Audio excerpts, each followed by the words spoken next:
Ngayong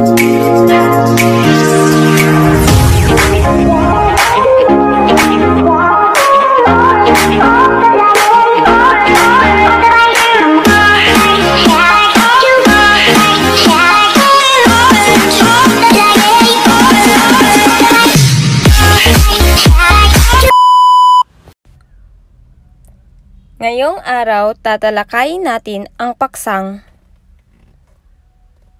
impluwensya ng heograpiya sa pagbuo at paghubog ng pamumuhay.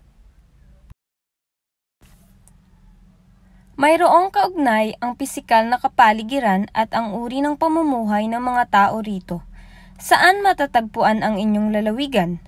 Ano ang mga produkto na tanyag sa inyong lalawigan? Tungkol saan ang mga sining ng inyong lalawigan? Kung natatandaan ninyo ang pisikal na katangian ng inyong lalawigan, maiisip mo rin kung bakit naging ganyan ang mga kaugalian ninyo.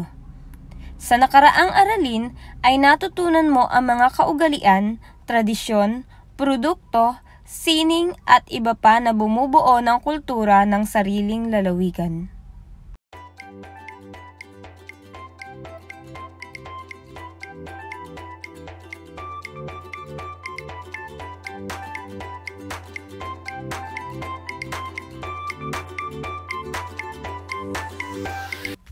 Sa araling ito, inaasahang ikaw ay makapagtutukoy ng mga halimbawa ng epekto ng lokasyon at klima sa uri ng pamumuhay na kinabibilangang lalawigan.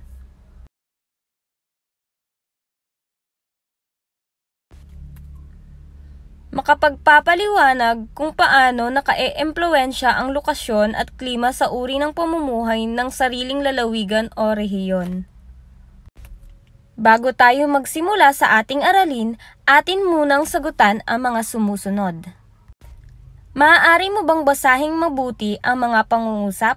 Iguhit ang masayang mukha kung sang-ayon ka at hindi masayang mukha kung hindi ka sang-ayon sa sinasaad ng pangungusap.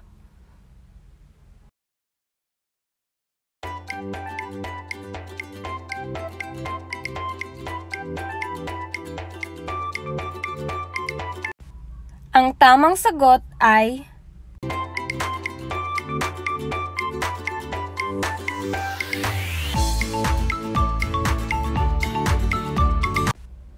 Ang tamang sagot ay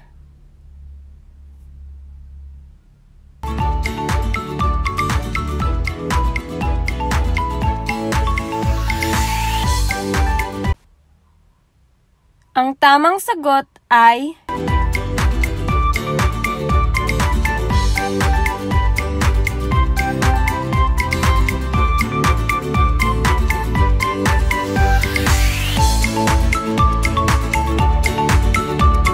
Ang tamang sagot ay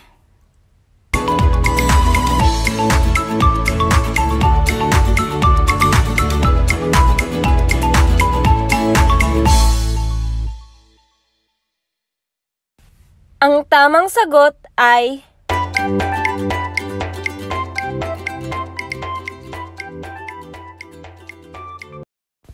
Bago tayo magsagot sa ating aralin, ating sagutan muna ang baliktanaw.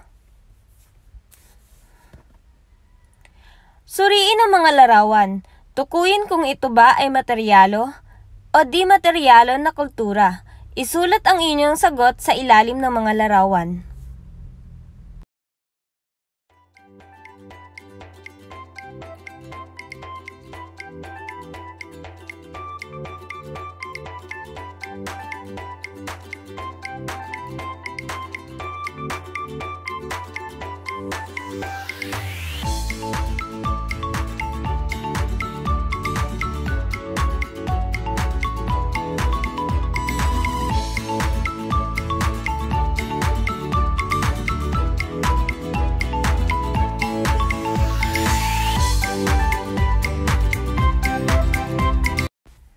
Magaling! Ngayon naman, alamin natin kung ano ang kahulugan ng heograpiya. Ano nga ba ang ibig sabihin nito? Ito ay tumutukoy sa siyentipikong pag-aaral sa pisikal na katangian ng isang lugar. Saklaw ng heograpiya ang anyong lupa, anyong tubig, likas na yaman, interaksyon ng tao sa kapwa, klima at panahon.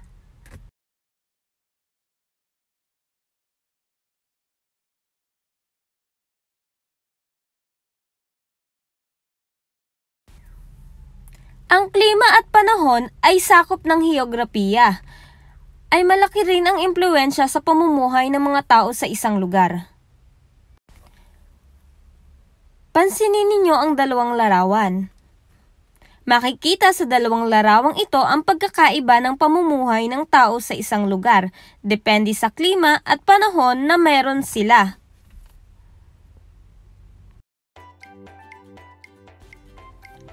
Tandaan, ang klima ng isang lugar ay nakakaapekto sa pamumuhay, pananamit at produkto ng isang lugar. Sa mas mainit na lugar ay mainam na ang kasuotan ay maninipis lamang. Ang lugar na may malamig na klima ay kapansin-pansin na nagsosuot ng makakapal at mahahabang damit. Ang lokasyon ng isang lalawigan ay tumutukoy din sa pamumuhay at produktong maaaring magawa sa isang lugar.